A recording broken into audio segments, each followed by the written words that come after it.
గారు ఉన్నారు ఇక్కడ. పిల్లి సుభాష్ చంద్రబాబు గారు ఉన్నారు. ఇద్దరు చూడండి, ఇద్దరు ఒకప్పుడు కొట్టుకున్నారు, మళ్ళీ రాజకీయ అవసరాల కోసం కలిసిపోయారు. రాజకీయ అవసరాల కోసం కలిసిపోయిన వ్యక్తులు యానాం రావులపాలెం మధ్య ఉన్న ఏటిగట్టు రోడ్డుకి ఎందుకు ఇద్దరు కలిసి పనిచేయలేదు? మీరు ఒకసారి ఆలోచించండి.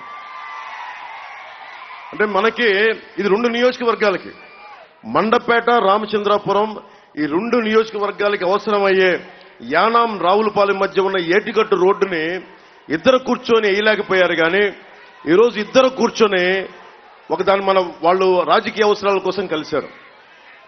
మీ భవిష్యత్తు పాడైపోతా ఉంది. తోట త్రిమూర్తులు గారు జనసేన పార్టీలోకి రావట్లేదు, నాకు అలాంటి సంకేతాలు ఏమీ పంపలేదు.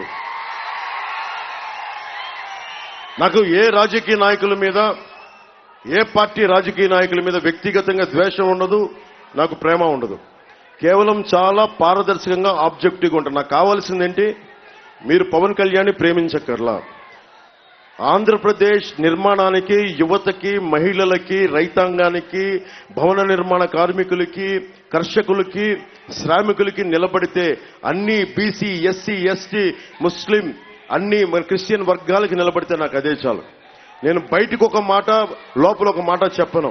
నేను నిలబడతానంటే నిలబడి తీరుతా.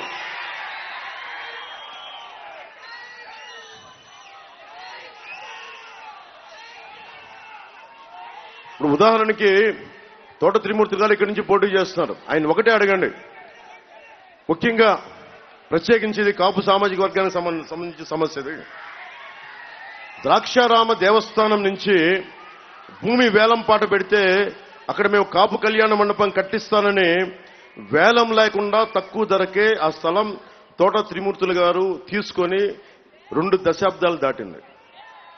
మండపం కట్టకుండా స్థలం చేతికొచ్చేసింది. కులాన్ని ఎలా వాడుకుంటారు అన్నదే దీనికి ఉదాహరణ. మీరు మర్చిపోకండి. మీరు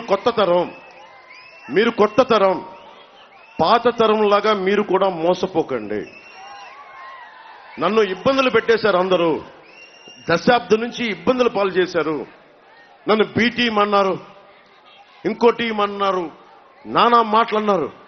ఇన్ని మాటలు దేనికి పడ్డానంటే, నేను మీ భవిష్యత్తు కోసం ఆంధ్రప్రదేశ్కి ఒకడు ఒళ్ళు ఇరగ్గొట్టుకునేలా, వెన్నెముక ఇరగ్గొట్టుకునేలా పని చెయ్యాలి. నిలబడితే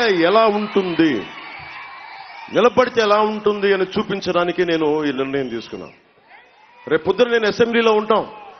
అసెంబ్లీకి వచ్చినప్పుడు కదా, ఏ కష్టాలున్నాయి, ఏ సమస్యలున్నాయి, ఏ పబ్లిక్ పాలసీలు కావాలి, ఏ ప్రజా సమస్యల మీద న్యాయం జరగాలి, అవన్నీ నేను చేసి పెడతాను.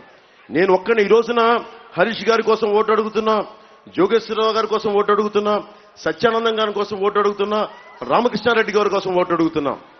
అలాగే నేను పని చేస్తాను, వాళ్ళతో కలిసి పని చేయిస్తాను. నేను మీకు మాట ఇస్తున్నాను. ఇక్కడ ఉన్న వాళ్ళు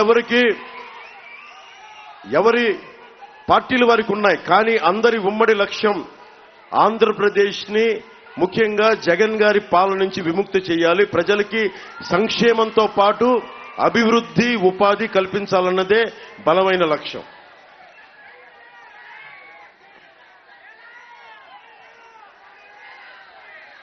మనకి ముఖ్యంగా మండపేటకి 50 పైగా రైస్ మిల్లులు ఉన్నాయి.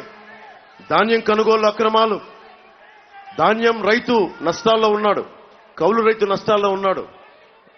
ఏ పంట పండించిన వాడు లాభాలు ఉన్నారు ఈ రాష్ట్రంలో. అన్నం పెట్టే రైతు లాభాల్లో లేడు. మన కూరగాయ ఉద్యాన పంటలు పండించే వాళ్ళు లాభాల్లో లేరు. ఎవరు లాభాలు ఉన్నారు? వైసీపీ గంజాయి పండించే వైసీపీ నాయకులు లాభాల్లో ఉన్నారు ఈ రోజున. గంజాయి ధాన్యంకి గిట్టుబాటు ధర లేదు, కానీ గంజాయికి గిట్టుబాటు ధర ఒక 25 ఎంతంటే 25-25 వేల కోట్ల టన్నులు ఈ రోజున మనకి అమ్మే పరిస్థితికి వచ్చింది. లా అండ్ ఆర్డర్ ఒక